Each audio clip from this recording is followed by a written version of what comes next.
De la disforia de género a la euforia de género podría ser un cambio importante en cuanto a la mentalidad de la intervención. Que el fortalecimiento es una vía de cambio social también, debido a que permite tomar la rienda del cambio. De hecho, este próximo año, del 2018, se celebrará la 5ª edición del Orgullo Trans en Sevilla. Y claro, esto tiene una explicación. ¿Por qué existe concretamente un orgullo trans en Sevilla? Pues existe un orgullo trans en Sevilla porque ya llevamos muchos años escuchando que muchas asociaciones transexuales no se sienten identificadas con el orgullo LGTB, al que se conoce popularmente como orgullo gay, no como orgullo trans. De hecho, una gran cantidad de las acciones que se realizan durante el orgullo gay van claramente dirigidas a un público gay, no a un público trans. Por tanto, el próximo año se celebra la 5ª edición del Orgullo Trans. También es una forma de empoderarse y de generar cambio social y una visibilidad más allá de un orgullo que tradicionalmente no deja de asociarse al colectivo gay. El fortalecimiento es una vía de cambio social porque permite que los actores del cambio sean las personas afectadas, conocedoras de su realidad. Aquí deberíamos también incluir a los niños y las niñas transexuales, que tienen que alzar su voz y que tienen mucho que decir. Porque claro, cuando generamos estudios relacionados con la población trans, casi todos están hechos con población adulta, mucho menos con los niños trans, que tienen mucho que decir sobre cómo perciben su realidad y su cambio en su día a día. Y por último, el fortalecimiento es una vía de cambio social porque permite la participación social y ocupar espacios que habían sido negados. Por ejemplo, las asociaciones de personas trans y la revolución de la visibilidad, lo que supone que cada vez estén ocupando más cuotas de visibilidad, incluso en los medios de comunicación. Pero no es suficiente, es necesario generar un cambio mayor. Un cambio mayor que no solamente haga referencia a los medios de comunicación, sino que suponga un cambio comunitario, de participación comunitaria con la comunidad, donde las personas trans también se sientan involucradas. Porque muchas personas trans, a día de hoy, todavía tienen miedo a la participación social. Porque han sido víctimas muchas veces del rechazo y de la exclusión social. Y por ese motivo muchas veces no se atreven más allá del asociacionismo a generar una verdadera participación social. Pero eso tenemos que cambiarlo, con acciones formativas, educativas, que generen cambio en todos los niveles, no solamente en el nivel educativo, sino también en el nivel comunitario, en el conocimiento que las personas tienen, en nuestros propios profesionales, que como yo os estoy diciendo, veo profesionales que no tienen claros los conceptos.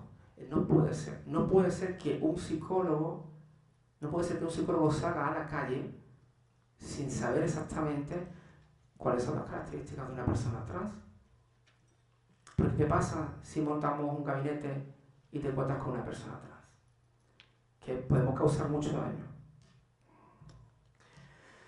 Bueno, estas son algunas posibles líneas de interés que serían interesantes abordar a partir del estudio del empoderamiento. Y a partir del estudio del empoderamiento nosotros hemos hecho aquí en Andalucía. Una de ellas, por ejemplo, la que acabamos de comentar hace un momento. ¿Están menos empoderadas las personas trans que no pertenecen al activismo social o al asociacionismo social? Pues es una posibilidad de investigación que sería interesante, ¿no? Igual, como ¿qué pasa con aquellas personas trans que viven en el ámbito rural? Porque sabemos que el ámbito rural tiene unas connotaciones muy complicadas muchas veces, ¿no? Donde el ámbito rural la gente se conoce mucho más, las pautas de socialización muchas veces son un poco más duras, existe un mayor control social. ¿Qué pasa con el ámbito rural?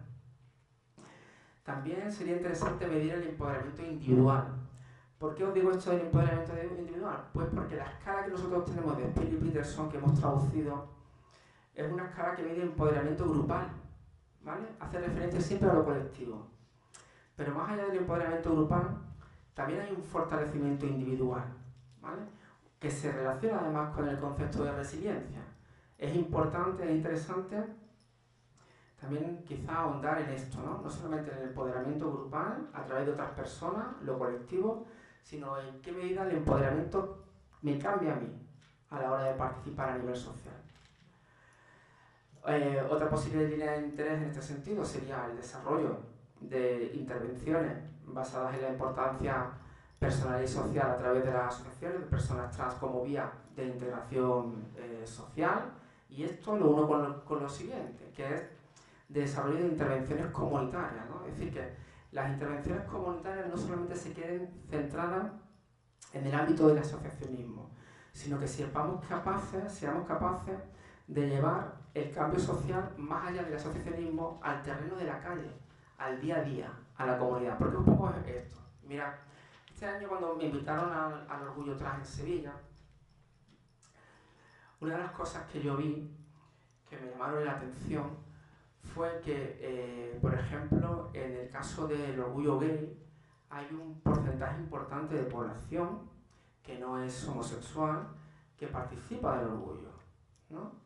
Sin embargo, en el orgullo trans, una de las cosas que a mí me llamaron la atención es que prácticamente, casi todas las personas que había en la manifestación, en el acto de lectura reivindicativo y en la fiesta, eran personas trans. ¿Qué pasa? Pues que yo creo que el cambio social es imposible generarlo sin que la comunidad se vuelque de alguna manera en esta lucha. Hay que llevar la lucha, el terreno del cambio social, hay que llevarlo a toda la comunidad. Las asociaciones hacen una lucha muy fuerte, un gran esfuerzo, ¿de acuerdo? Pero es que esa lucha y ese esfuerzo se queda a mitad de camino si no incorporamos al resto de los ciudadanos de la comunidad, para que sean partícipes de la necesidad de ese cambio. Bueno, muchas gracias. No sé si... ¿sí? ¿Ha sido un cortito? No sé si...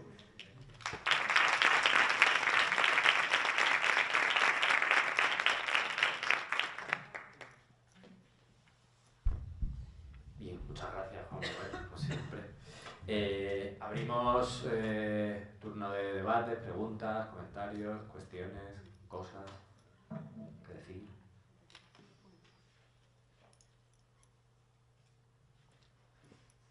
Todos a la vez no, por favor. Eso significa dos cosas.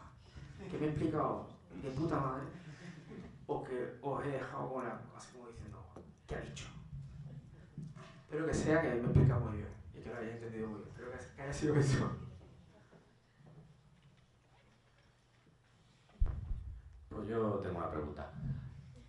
Si nadie va a preguntar, ya pregunto yo y ahora ya seguís.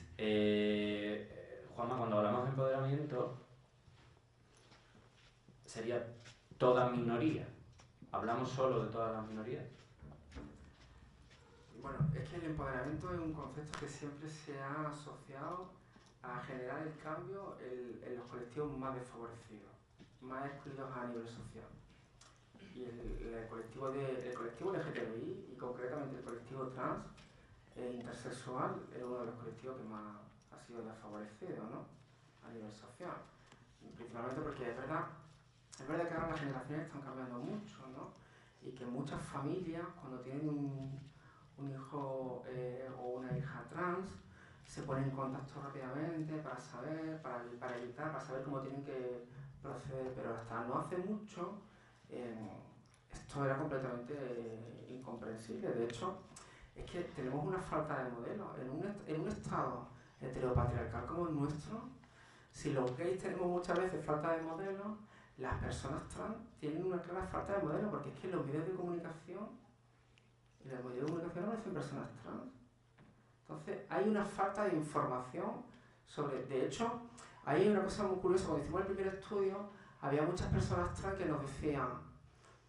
me decían, es que cuando, antes de ser trans, antes de saber que era trans, como no conocía a ninguno o a ninguna, pensaba, ¿seré gay? Fíjate que duro, ¿no? Es decir, antes de tenerlo claro, te piensas, o seré gay, porque no tienes modelos. Pero seguimos sin haber modelos. Hace un par de años, una compañera me habló de unos padres que tenían un niño trans, ¿vale? Con 6 años. Ya se había cambiado el nombre él. Ya se había cambiado el nombre, ya quería vestirse con la ropa adecuada a su identidad de género y los padres es que se negaban en rotundo. Es decir, además lo castigaban y se negaban a ver a ningún especialista ni a ponerse en contacto con ninguna asociación que lo guiara y tal, porque es que negaban la realidad. Afortunadamente eso está cambiando mucho, pero es que todavía hay mucho por cambiar, porque es que la mentalidad de muchas personas es que entre la falta de información y muchas veces los valores tan arraigados que tenemos en relación a la construcción del género, desde el binarismo, que todo tiene que ser o masculino, femenino, sexo macho o hembra, todo lo que salga de ahí es muy difícil de controlar. Es más, desde que Kinsey determinó en sus estudios en Estados Unidos la enorme diversidad de orientaciones sexuales que existen, es que seguimos encontrando muchos estudios publicados donde la orientación sexual es heterosexual, bisexual o gay. Pero no. Es que eso no representa a la población. Es que entre completamente heterosexual a completamente homosexual hay un rango muy amplio. Y hay mucha gente que se sitúa en un espacio o en otro. Y entonces si tú le marcas 3 posibilidades, gay, bi o hetero, estás obligando a que se marque en un espacio con el cual no se siente identificado. Porque la orientación sabemos que fluctúa en muchos casos y que es mucho más dinámica de lo que nos han hecho creer.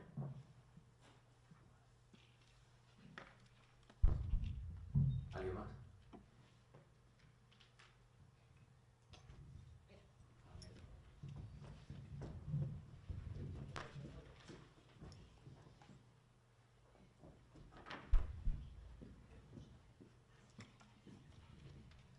Bueno, muchas gracias, que me parece súper interesante que hayáis explorado algo como el empoderamiento, ¿no? En vez de los estudios que exploran la discriminación o la disforia o otra, ¿no? Como todos aspectos de dificultad y que al fin y al cabo fomentan a construir la transexualidad como un problema, ¿no?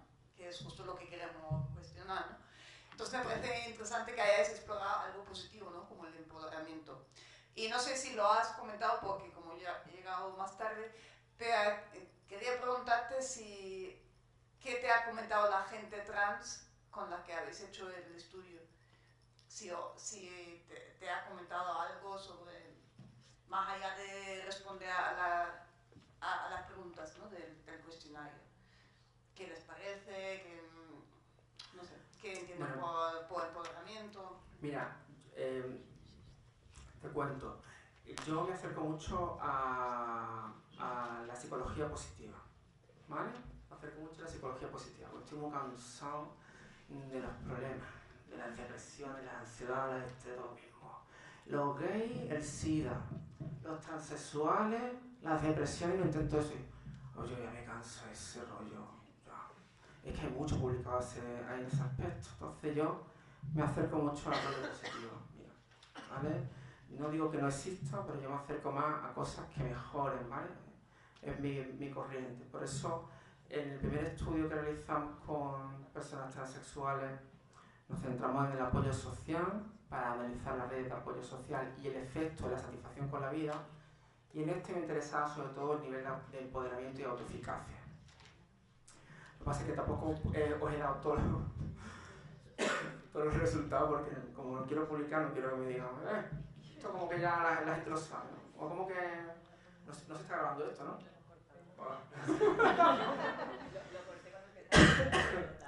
Es que tuve una mala experiencia entonces después lo exploté eso, antes de publicar. Con respecto a esto, el primer estudio nos suscitó Marc Ambroyer, que es presidenta de ATA, de la Asociación de Transexuales de Andalucía, y presidenta también de la Plataforma por los Derechos Trans, ¿vale? Ella, yo la conocí porque la invité hace unos años a que viniese en unas jornadas en las primeras jornadas que se hicieron en la UMA sobre diversidad y orientación sexual. Entonces, en esas jornadas yo las coordinaba y la invité a ella. Y entonces, bueno, pues en ese momento ella me dijo que no había estudios en España, que había estado en alguna universidad y que había planteado la necesidad de desarrollar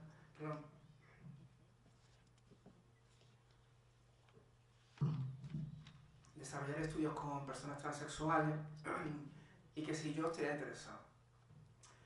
Y yo me pareció algo y estoy tremendamente agradecido, ¿no? Me pareció algo tan necesario en aquel momento, algo que no se había estudiado. Y en el segundo estudio sobre empoderamiento también he firmado un convenio con ella para que me ayudara a recoger los datos, ¿no? ¿Y qué te voy a decir? Pues muchas de las personas a las que he pasado la encuesta, porque otros datos han sido a través de mandarlos a las asociaciones o a través de la plataforma online, muchas de las personas a las que yo he encuestado, encuesté más personalmente en el primer estudio que en el segundo, pues tienen miedo muchas veces a contestar. ¿Sabes? Muchas de las personas tienen miedo a contestar, porque muchas de las personas me dicen, ¿pero esto dónde va? ¿Pero hace falta mis datos? ¿Pero esto para qué lo quiere? También porque están un poco cansadas. Yo creo que también están las personas trans a veces un poco cansadas de sentirse conejillos de indias en manos de la medicina. Y eso hace que muchas veces cuando le planteamos estudios donde ellos son las principales protagonistas, tengan miedo, ¿no? Pero es verdad que cuando ya le explicas, ¿no? el estudio de lo que va, pues yo creo que sienten una tranquilidad, ¿no? Que se trata de, en definitiva, de buscar medios y resultados que permitan mejorar el nivel de cohesión social, de integración social, incluso de satisfacción con la vida de las personas trans, ¿no? Pero ya te digo que yo me he encontrado muchas veces personas que están como, ¿esto para qué? ¿No? Como para qué. Tú ten en cuenta que además en el discurso médico, hasta para poder acceder al tratamiento médico de las personas trans, hasta hace poco tenían que pasar una pericial psicológica en las cuales muchas preguntas de las que se realizaban para la pericial, la evaluación psicológica, eran bastante cuestionables, ¿eh? Eran preguntas muy cuestionables, preguntas muy duras, que no se le realizarían al resto de la población. Entonces yo creo que muchas de estas personas, ¿verdad?, que sienten se sienten muchas veces incluso como vulnerables por el nivel de discriminación.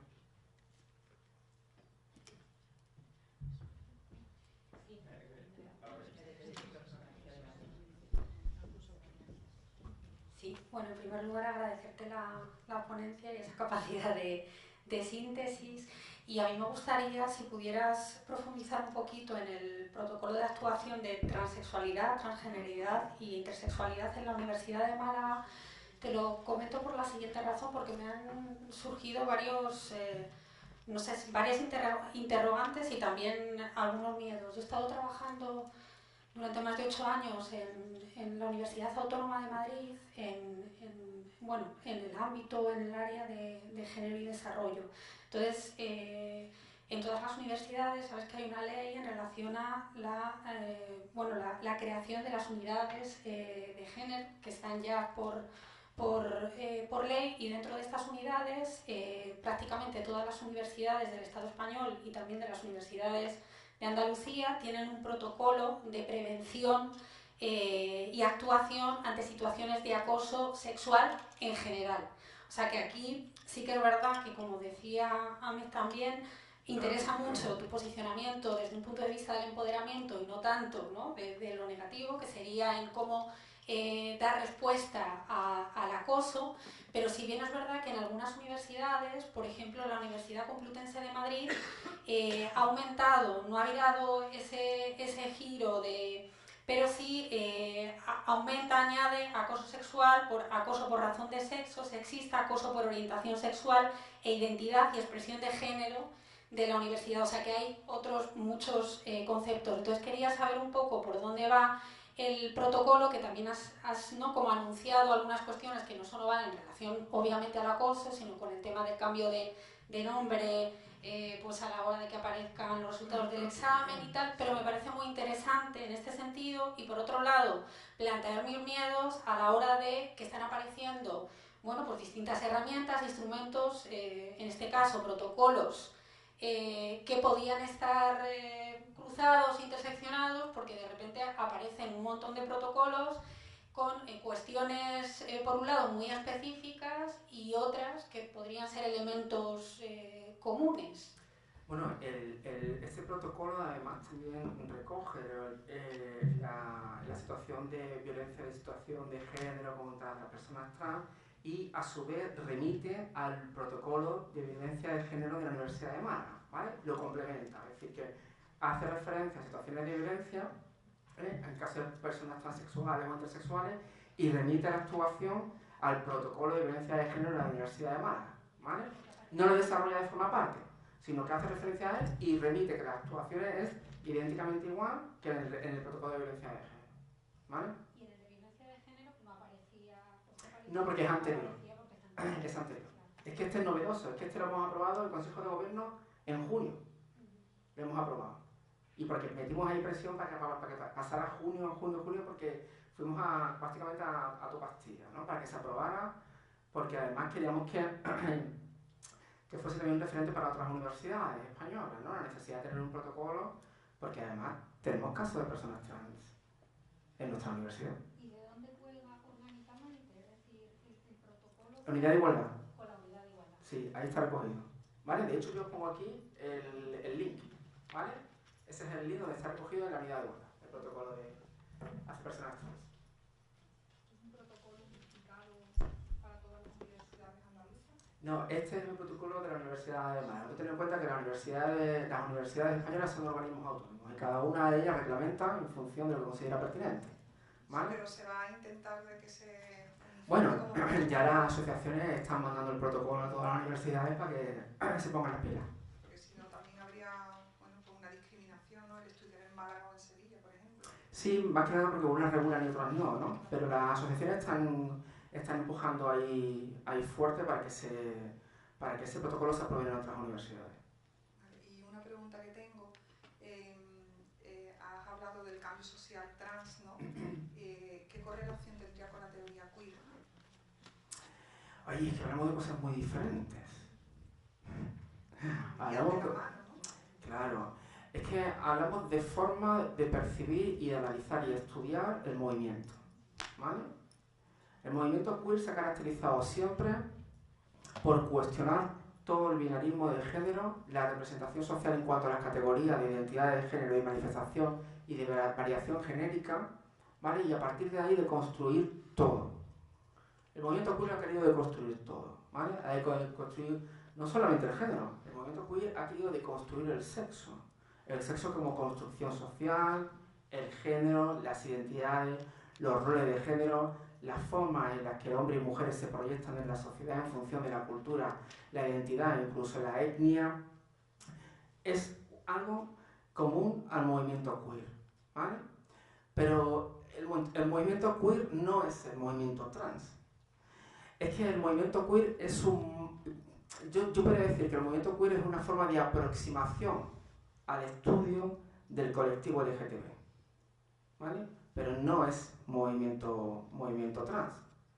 De hecho, mi opinión personal, aquí sería un queer, la que vamos a liar. Mi opinión personal es que el movimiento queer ha aportado mucho a la reflexión, pero ha aportado muy poco a la intervención. Es decir, ha hecho mucho que pensar en torno a la identidad, al cambio en cuanto a la representación social, pero ha dado muy pocas estrategias de cambio. Ha hecho mucha reflexión, pero poca aportación de cambio. Es mi opinión. ¿Alguna más? Sí. Antes de... Bueno, muchas gracias por tu ponencia, me ha parecido muy interesante y quería hacerte un par de preguntas. el tema de los resultados del propio estudio y el empoderamiento, ¿cree que si se hubiera financiado y la muestra hubiera sido más grande y el estudio hubiera sido más completo, hubiera cambiado mucho el resultado? Porque a mí me da la sensación de que quizás está muy cercado por el círculo que decías tú. La muestra es representativa, ¿vale? La muestra de 100 personas es representativa. Lo que pasa es que a mí me hubiese gustado acceder a un abanico más amplio de personas trans, ¿vale? Te cuento por qué. Porque yo soy consciente de que uno de los sesgos de mi investigación es precisamente la forma en la que he accedido a los datos, ¿no? Estoy hablando de que en su mayoría las personas forman parte del asociacionismo, que son personas que tienen muy presente aspectos como la discriminación, que se habla en la asociación de eso, se lucha contra eso, aspectos como la exclusión social, aspectos como la reivindicación de derechos. Pero claro, es que hay muchas personas que no forman parte del asociacionismo. Entonces, para mí eso, por ejemplo, por eso lo ponía como una posible línea de investigación futura o de actuación futura, sería muy interesante también acceder a una parte de la población que no pertenezca al asociacionismo para ver en qué medida están menos empoderadas, ¿no? Y en qué medida eso causa, por ejemplo, un efecto o repercute, por ejemplo, en el bienestar social y personal. ¿De acuerdo? Por tanto, sí me hubiese gustado mucho, pero es que es muy difícil hacer un estudio cuando tú como investigador tienes que dar clase en la universidad, tienes que construir cuestionarios, tienes que montarlo en Google Drive, tienes que ponerte en contacto con las asociaciones y te tienes que ir entre otros sitios al Orgullo Trans con los cuestionarios pasados, como si estuviera todavía estudiando. Y ya llevo 16 años en la universidad. Pero claro, esto pasa cuando no tenemos financiación, porque tenemos que hacerlo todos nosotros. Y por el mismo precio, porque no te pagan más. Que hay mucha gente que me dice, bueno, pero es que algo de pillaré de dinero. Y digo, ¿cómo? ¿Dinero dónde? No, esto es altruismo puro, esto es deseo de investigar y mejorar. Nada de que por algún lado te financiaran. No, te lo decía porque desde la experiencia de la asociación hay como dos perfiles muy claros de personas. La gente que se queda en la asociación, que quizás es la que menos me preocupa, y la gente que lucha por llevar una vida lo más normal posible, invisibilizarse como persona trans. Y entonces quizá ese tipo de perfil tan complicado de encontrar y sería quizá el que sería muy muy interesante en ese sentido. Y simplemente otra pregunta era la campaña de seguridad vial que has comentado, que me podría dar datos sobre ella, que es que no. Está recogida de internet, ahora sí eso te lo Vale, paso, ¿vale? Está publicada. Yo la llamaría campaña de inseguridad vial. Manuel. Que hay cada campaña.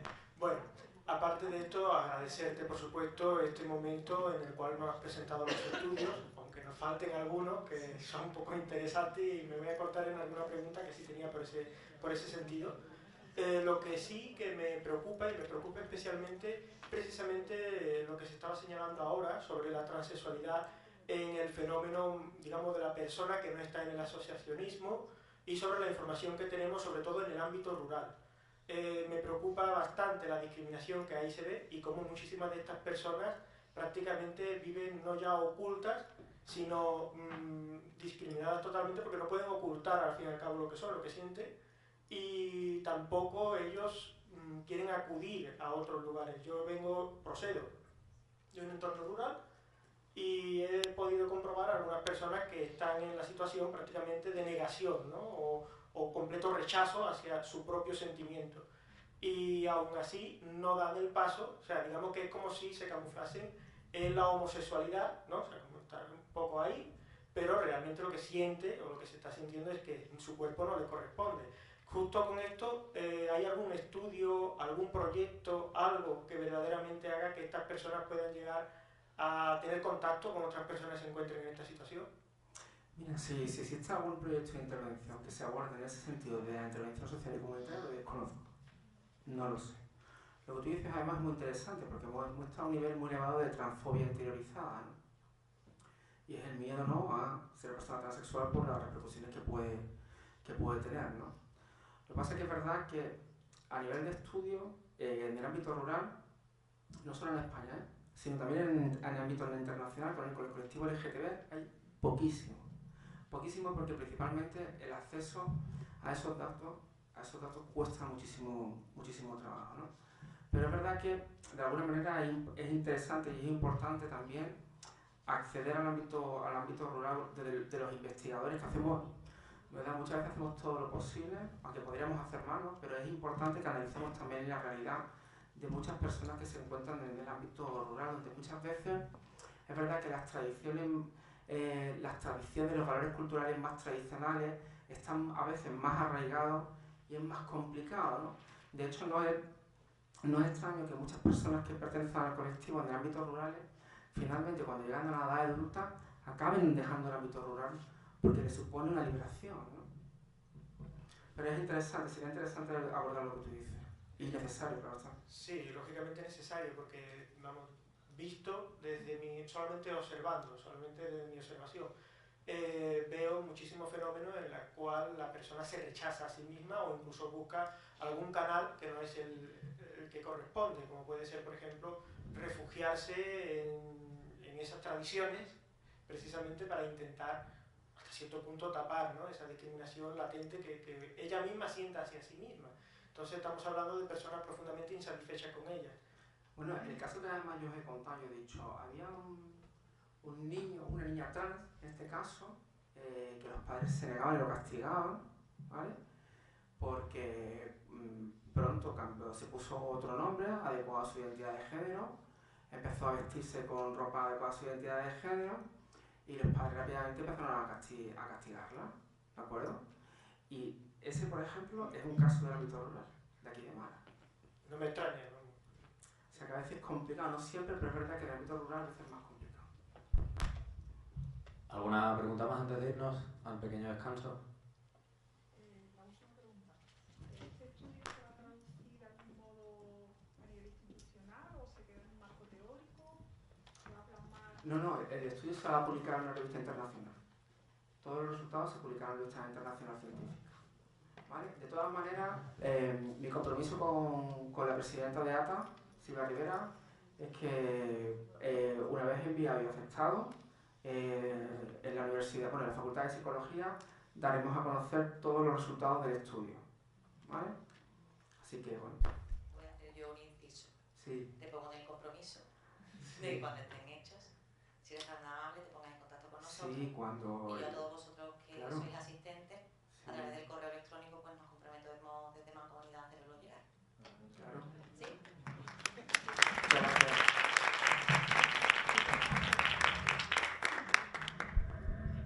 ¿Alguna más? Antes de irnos.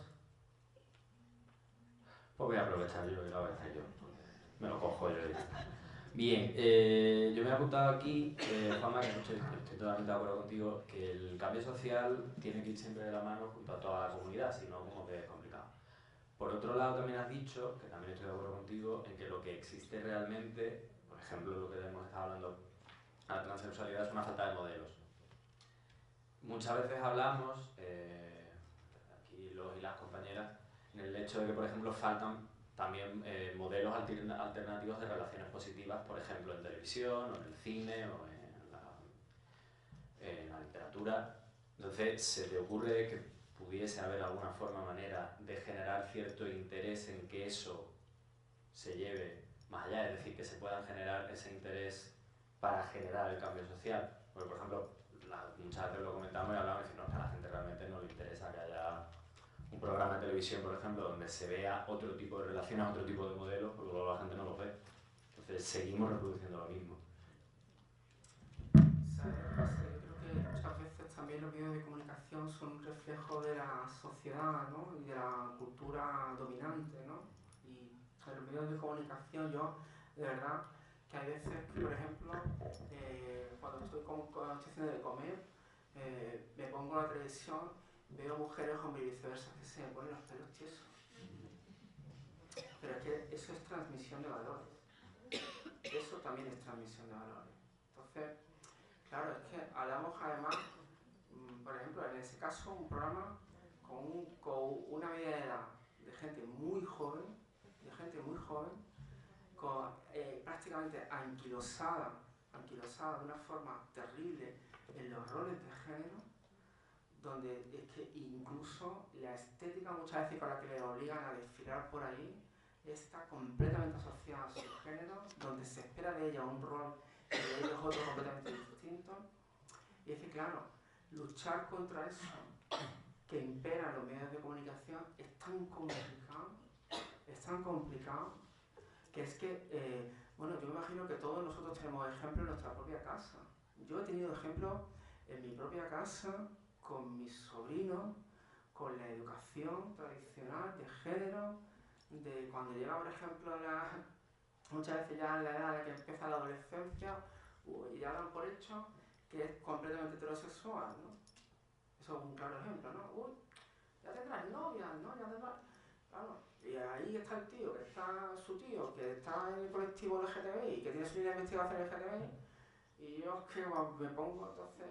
¿O novio? Y claro, la familia cuando está... bueno, novio, sí, pero con la boca, tú sabes lo que te quiero decir, ¿no? Eso, ese ejemplo que os cuento, lo atraviesa todo en la sociedad. Todo atraviesa eso. Y entonces, claro, generar cambios ahí, pues que cuesta muchísimo trabajo. Cuesta muchísimo trabajo.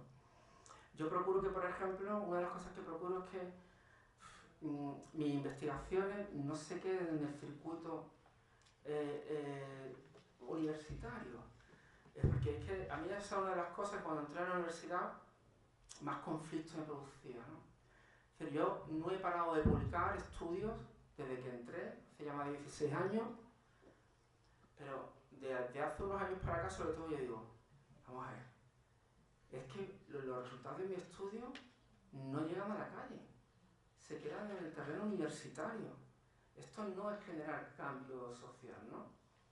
Y entonces, ahora procuro siempre trabajar de otra manera, ¿no? Una de ellas, por ejemplo, son actividades como esta, a las que yo siempre que me invitan vengo y siempre que puedo aportar, aporto lo que haga falta, ¿no? Y, por ejemplo, otra manera de hacerlo es a través de participar en asociaciones, haciendo acciones puntuales. Se puede hacer muchas cosas, pero es que hay tanto por hacer cuando hablamos de diversidad afectivo-sexual y de género, que uno muchas veces tiene la sensación de que por mucho que haga, nunca hace suficiente, ¿no? Se puede hacer mucho más, ¿no? Hay unas exposiciones preciosas, además, ahora, sobre ATA, precisamente, ha hecho unas exposiciones muy bonitas sobre mujeres transexuales que ha estado publicando en distintas universidades con fotografías de chicos y chicas trans, ¿no? Muy bonita. Hay un documental ahora mismo que han hecho sobre mujeres trans también, que le han mandado un concurso, que lo proyectamos el año pasado, por ejemplo, en la Universidad de Málaga. Lo inauguramos ahí, lo proyectamos, un documental sobre mujeres trans precioso, además, que muchas de estas mujeres trans hablan de su experiencia durante la guerra civil, cómo vivieron la guerra civil cuando eran niñas, aquello. O sea que hay cosas muy bonitas que se pueden hacer, pero uno siempre tiene la sensación de que se podría hacer y se debería hacer mucho más, porque siempre tiene la sensación de que por mucho que haya, hay como un medio social que empuja muy fuerte en prensa, en televisión, en medios de comunicación, que empuja mucho y cuesta mucho luchar contra eso. Pero bueno, yo creo que de distintos, los que todos estamos involucrados en esto, dentro de nuestra medida posible, hacemos lo que consideramos que podemos hacer, ¿no? Que es importante. Y desde luego este foro, pues bueno, forma parte de ese intento de generar cambio. Pues muchas gracias, Juanma, por compartir tu experiencia con nosotros y nosotras. Descansamos hasta las 6 y volvemos con Amels en un ratito. Gracias.